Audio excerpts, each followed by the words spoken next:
Y'all, the same amount of energy that we bring to anything else that we do in relationship, make sure that the upside, the positive side, the affirming side, the loving side, the caring side, like make sure that they know that that's where you lead from the most.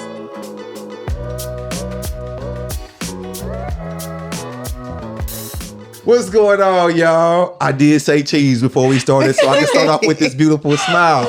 Regardless, man, welcome to another episode of Romance and Real Estate, where we help you level up in life, love, and money.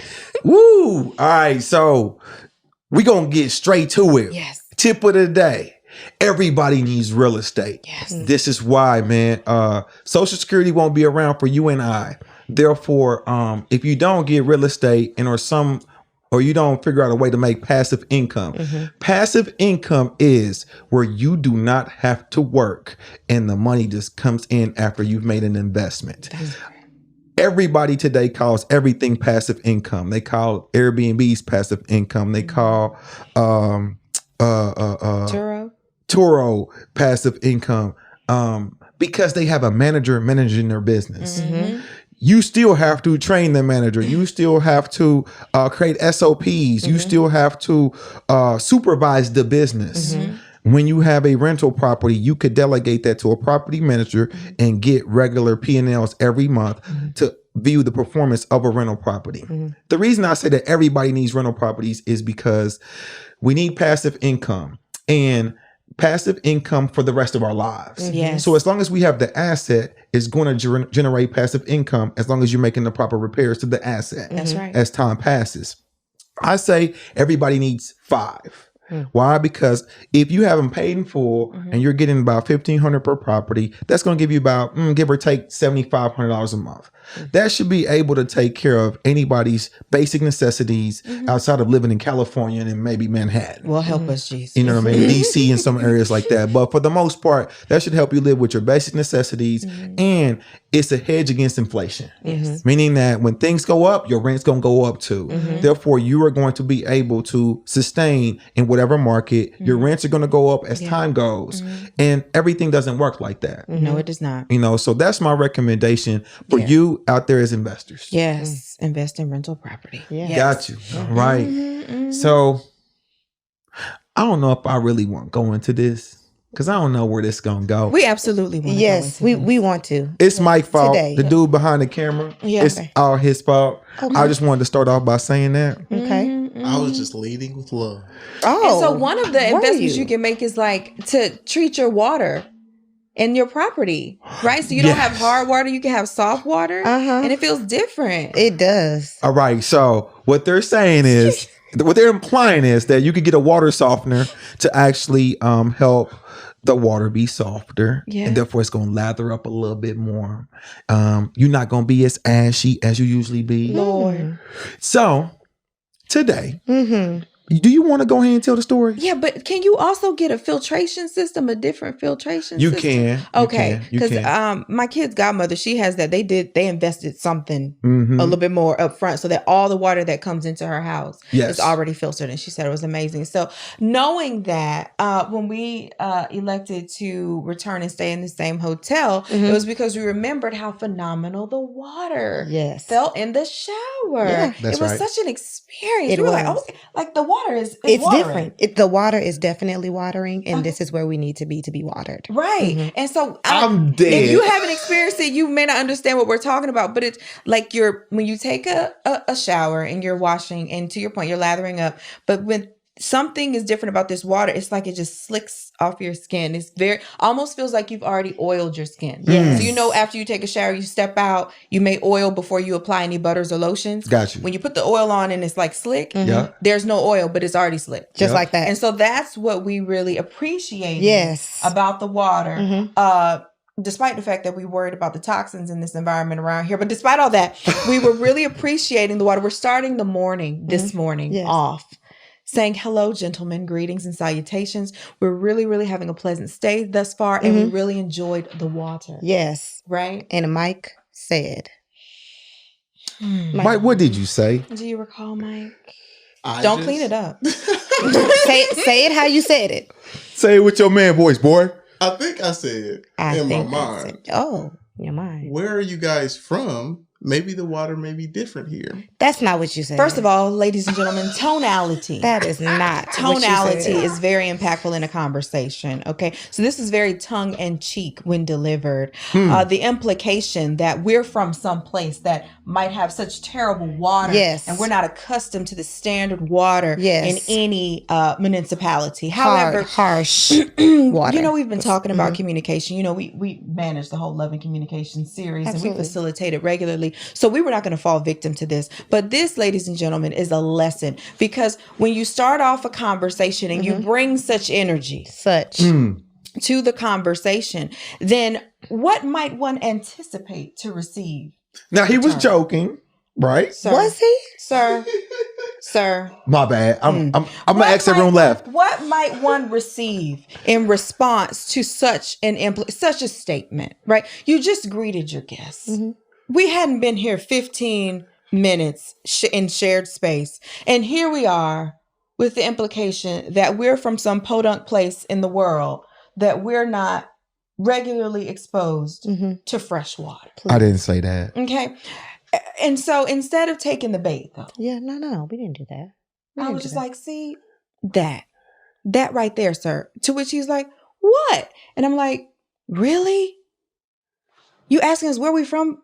Because you think we don't have like fresh water? We're not associated. We're not regularly exposed to good water? And he was like, I mean, that's not funny. That's not funny. Why do we talk like this? So we being you, because you know.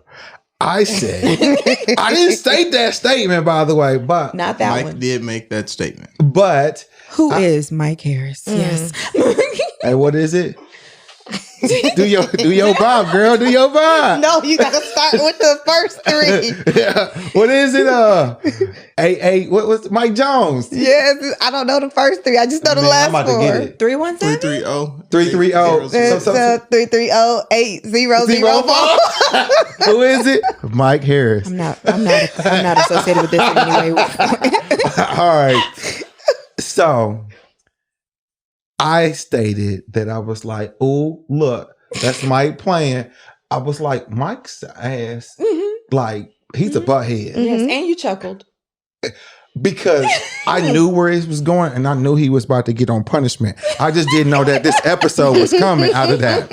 And so I was just like, I be trying to tell people that Mike's a butthead. And then Mike just try to like try to make it softer than what it was. And so, yeah. Yeah, and then Erica said, well, he must feel comfortable with us, remember? Yeah. He felt, and that's the harsh reality of relationships, that you get close with people that you love. Unfortunately, they get the brunt of your harshness. She did say that. And because I you're replied, comfortable. yeah. And because you're comfortable. And I think that was directed to me. You was like, typically you hurt the people that you hurt the most, because I said that amongst us friends, we do joke very harshly. yes. And then, she was just, you guys asked why. And I was just like, it's just been like something that we've done like all our lives. Yes. And so, and then I asked you, how do you think it feels when somebody is cracking a joke on you like that? So originally I said like, it don't really bother me. And then I said, well, if you think back to when you were a whole lot younger, if we're looking at little E back in the day, the first time somebody was joning on you or cracked a joke on you like that, how do you think it made you feel? And I stated that it's, I probably took it as bullying. Right. And so I said, so why would we want to be bullied first thing in the morning when we still setting up the cameras? I want to ask a question, but without being put on further punishment.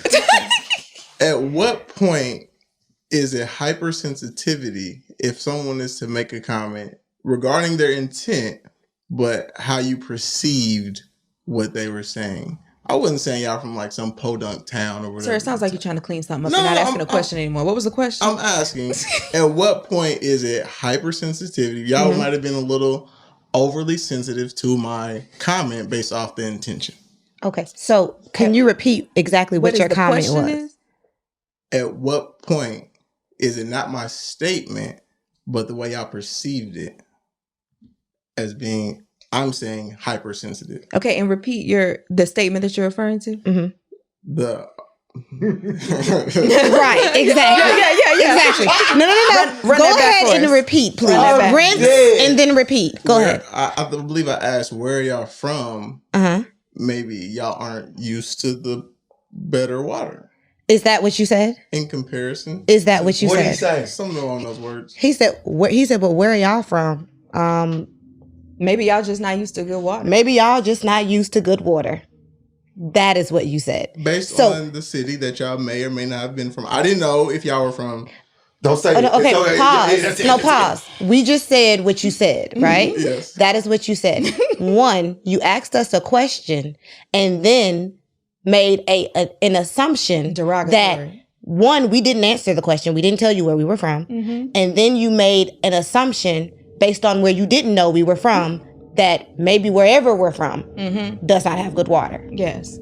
And that's why we are not yet used to the water that we have here in your city. Because I don't see our water being any better than anyone else's. Well, that's what I was saying. Y'all must have less than water. And we could say maybe you're just not well traveled, but we wouldn't because we're much too eloquent for that. However, we want to address the derogatory statement that you made after the question, which was maybe y'all just aren't. See, that's a bit of an assumption leading, and we know what you say when you make an ass out of yourself when you make assumptions. So again, starting the morning off, I asked you in reply, I was like, and what is that? What is it that would cause you to ask us that?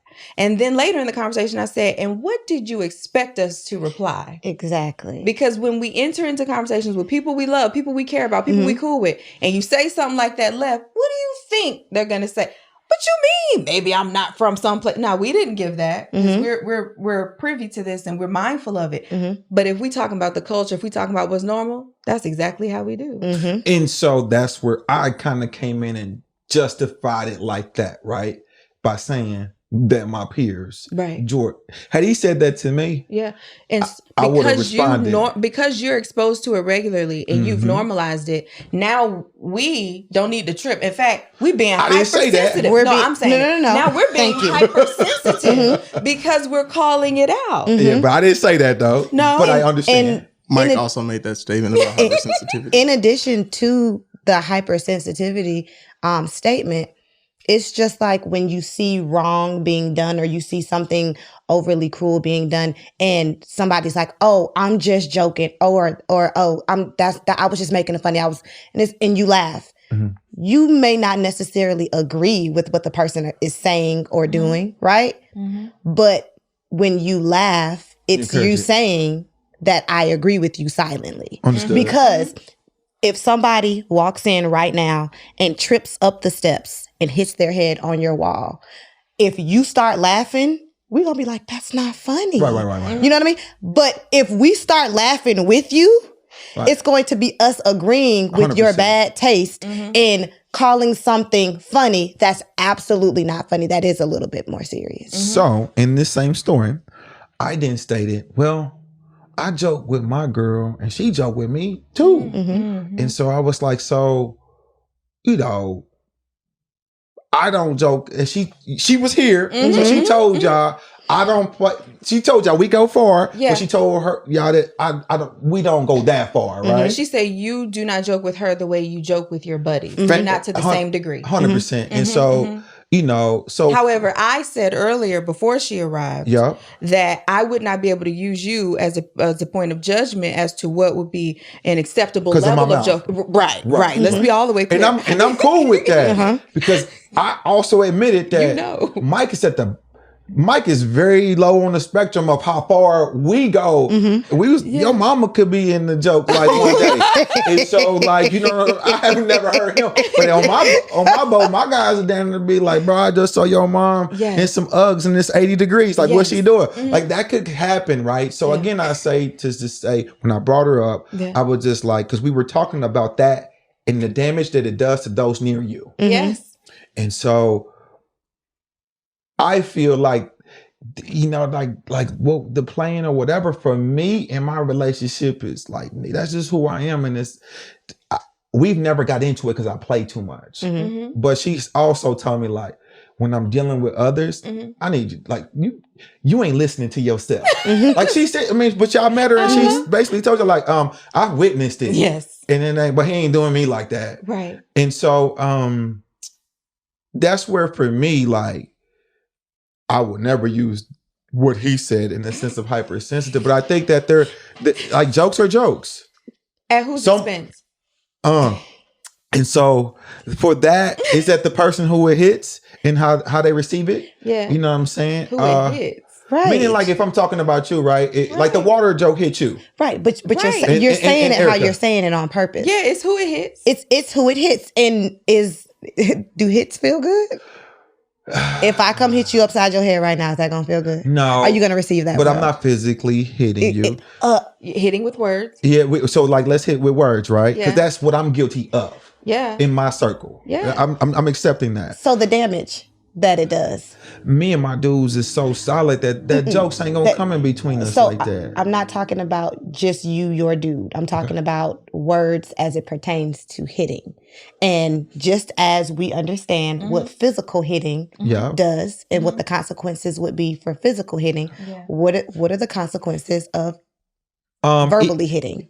Personal egos, like, egos, relationships being shattered, insecurities being highlighted, in the sense of internally, right? Like he brought light to something that I never even thought, but like, damn, is that how they see me now? You know what I mean? And so, man. So you mean to tell me that you'll get your hair done, your nails done, and your makeup done, but then you won't do anything to help you? Girl, that math ain't matching. No. So when is it going to be the time that we stop working on the outer things and start figuring out the inner things? Girl, I think the time is now. And so for you, I'd encourage you to strut over, slide over, get on through, getandstaymarried.com. Because what we have for you is not just this great conversation like we're having today. Yes. But it's an entire community to help you know and love yourself, but focus on what we put in and what we put on. So all our clients have a personal stylist, a year with a finance coach, a flexibility coach, a sex educator, because there's a lot of people having sex, but they not good at it. Oh, don't let that be you. So go ahead, sis, slide on through, getandstaymarried.com. But for now, back to the show. So you feel comfortable with these jokes, though? You're good with it. So I'm saying you feel comfortable, example, like cracking jokes. For example, let's say this.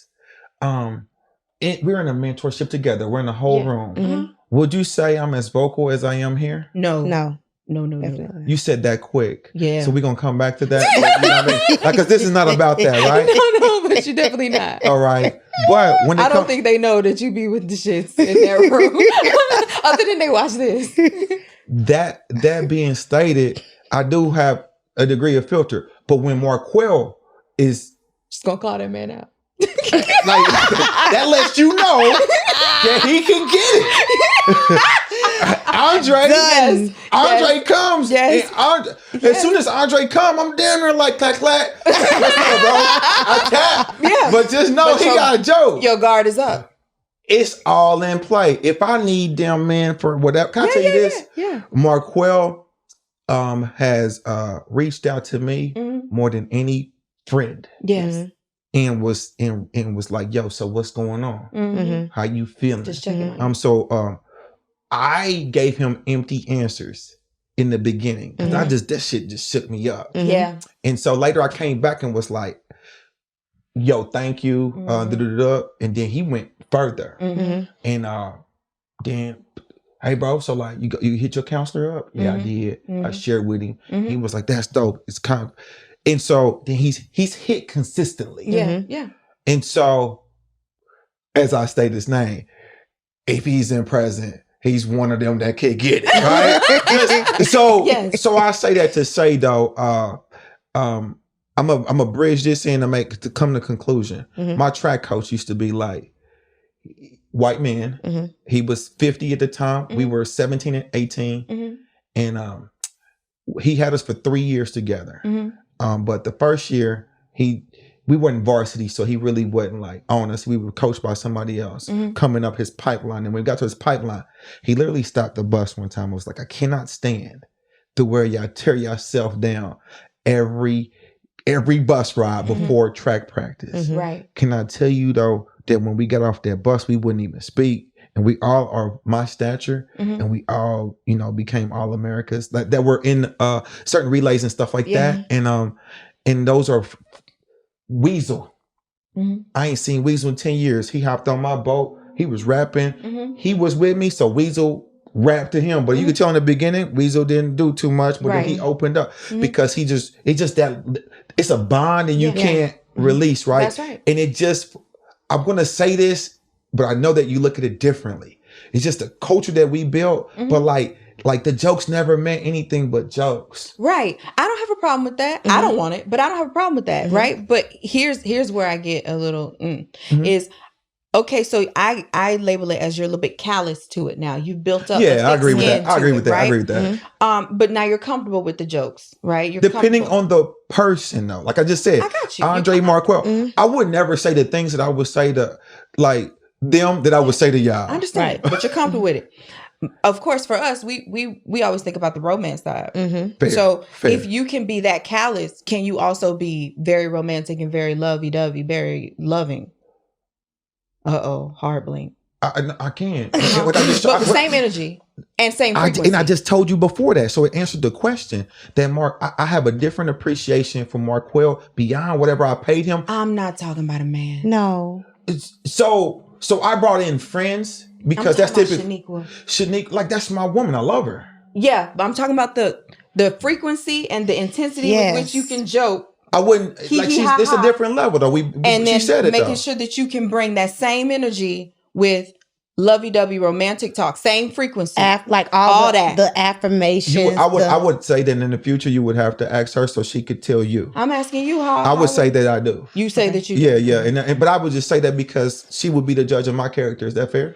Everybody say they do this, but like ask somebody else. It probably be off. Right. Well, we'll have to come back with a part 2. We'll check We'll let y'all know. But I was saying that in the reference to Marquel that I grew a different respect despite our jokes and the little jabs that we do.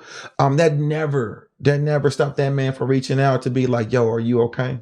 Yes, and we are not implying that because you crack jokes together, you can tarnish a relationship beyond having connections and things. What we're saying is we're noticing that this joking is becoming such a norm, you don't even realize you're doing it. I don't even think Mike realized that it is first thing in the morning and this is the energy that you're introducing. We haven't even done one take. Now that I agree wholeheartedly. Right? And so since you can slip that in so early with that, I will please make sure you can slip in some lovey-doveys. I love you. Here goes some roses. Let me rub you down. Oh, you look beautiful. Let me squeeze your booty. All of that with the same, like make it as natural. As natural as you can be callous and joking. Make sure you could just be as romantic and loving. Yeah. So that part I do agree that sometimes you just don't know. You just don't. So I'm gonna say how she would say it. Sometimes you just don't know and shut the fuck up. I know the time is now. You know what I'm saying? But I'm never talking to her. It was just joking in the way Mike was joking, and it just came out right because it was natural. Yes. All right. So like I get that piece. What I was implying may be a little different in the sense of